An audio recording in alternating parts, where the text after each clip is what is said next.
welcome back to my channel. My name is Maggie. Today I'm going to be sharing with you my April monthly budget. I use a zero-based budget in order to make sure that I have a good sense of where all my money is going, and a zero-based budget helps me allocate jobs to every dollar. So I'm excited for April. Hopefully we get some spring weather as I'm looking outside right now. I live in northern Minnesota and it's snowing a lot, so hopefully we'll get some April showers, but yeah, let's go ahead and dive in. I like to start with my calendar.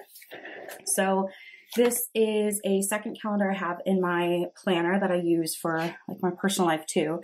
And this is really nice for me to be able to go through and check off and fill things in, make sure that the amounts that are supposed to be coming out of my account for bills are coming out and all that good stuff. So this month, nothing too crazy yet. I mean, there's still plenty of space for things to come in. I am getting married in June, so I do think I'll probably have to go down to the city at some point in April, but I don't know when yet, so we'll figure that out when we get there. Pretty normal month for bills, a couple of sinking fund purchases. So I use sinking funds to help me pay larger bills or annual expenses. So you won't see these sinking funds amounts like really come out of my budget, but I put money aside every month so I can pay them. So the first one here is Chewy. This is for my cat. I'm kind of changing up the auto ship that I'm doing with Chewy for his food. So I'm going to buy more food and then have the order a little bit less frequently. So that's supposed to be about $58. We also have a birthday. My fiance's niece's birthday is on the 8th. So I'm budgeting $50 to put towards a gift for her. Don't know what that's going to be yet. Have to figure that out. She's turning 15, so I don't even know what's cool anymore. I might just give her cash. You never know. Like sometimes that's kind of the easiest route. And then on the 12th, I'm expecting my Capital One annual fee. It's about $40. So that is it for sinking fund purchases that are planned. The other thing that we have going on is we still are doing HBO Max, but I will be canceling this in May. So kind of, I share HBO Max with a couple of my family members. So I sent out the alert, you know, it's going away in May. So get your binging in. But that was a promotional rate from Black Friday.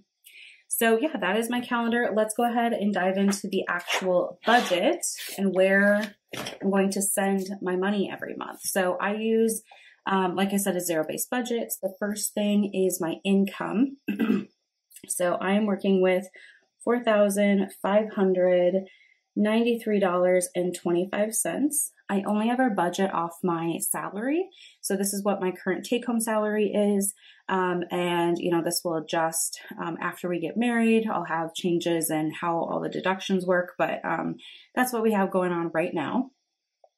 So the first section is my expense section. I like to make sure all my bills are paid and I can, you know, eat and get around in my vehicle. So we'll go through the section first. The first one is my mortgage. So my mortgage is $1,017. I should receive notice in May on if my escrow needs to be adjusted or not. So this will probably change in June. I just have to wait and see, you know, what that is and what change is needed. HOA is $312.46. This is for, I have a townhome, so this is for all of the outdoor maintenance and all that good stuff. We also have, you know, lawn care, snow removal, trash, recycling, services, all that rolled in there too. Insurance is $213.45. This is for my homeowner's insurance, my car insurance, and umbrella policy. So that's all there. And these will start to renew in May and June. So I will reevaluate. I think I might switch over to paying annually or like for my car insurance twice a year. I just have to look at my sinking funds and balances and all that good stuff. Okay, utilities this month, $179.35. This is for water, gas, and electricity. I do want to mention it's pretty low because the house here that we're talking about, this townhome, is in the city and we don't live there full time. So how it works is my fiance and I both own a home. We live at the lake like pretty much full time. So I pay for all the bills for my house. He pays for all the bills for his house. And that's just how we do it. So my utilities are low because we're just not there a ton. I mean, we've been there a lot more this year than we have in years past, but it's still not, I don't have the heat on every day. I don't, take a shower every day down there. So just want to address that. My phone bill is going up. It is now $92.82, so they say. We'll see about that change. But it is going up. I was on like one phone, program. It's going up by $4 a month, and now I get more hotspot, which is great. Like, no need for me to run away from that. It works out just fine. Subscriptions are currently $44.05. So this is the, Amazon, Netflix, Spotify, those types of subscription services. Then we have groceries, $500. It's my normal. Gas, $100. And then spending, I give myself $500 each month for personal spending. This is for, going out to eat, buying a coffee, buying any clothes, that type of thing. So the expense section here, this totals $29.59 and 13 cents. So that gives me a remaining of $16.34 and 12 cents. So that is what I have left to allocate between my sinking funds, my saving challenges, and saving for my wedding. So here are my sinking funds. The first one is annual. So this is for annual bills. We're going to do $200 this month. Miko is my cat, so I put $50 in every month for him, and then as I need to buy food and all that good stuff, I can pull from there. I also need to get him into the vet sometime this spring or early summer. Incidental is $50. This is like my miscellaneous, so if anything random comes up or if I need to buffer any bills. Vacation is $175. We don't have anything planned.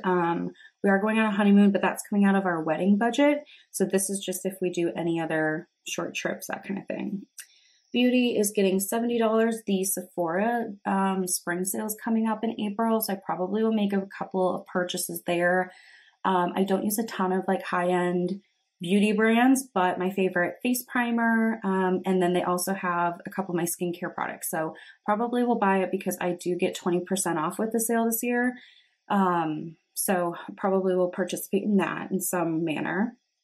Car is going to get $30. This is just for any, car maintenance related items. I bought new tires last year and I haven't had any really issues with my car, so I'm just letting it build. Gifts will be getting $60. So I'll pull from this, like I mentioned, for that birthday, but I just put money aside every month so that I can buy gifts as needed. Giving will be getting $20. Health is going to get $50. So is home.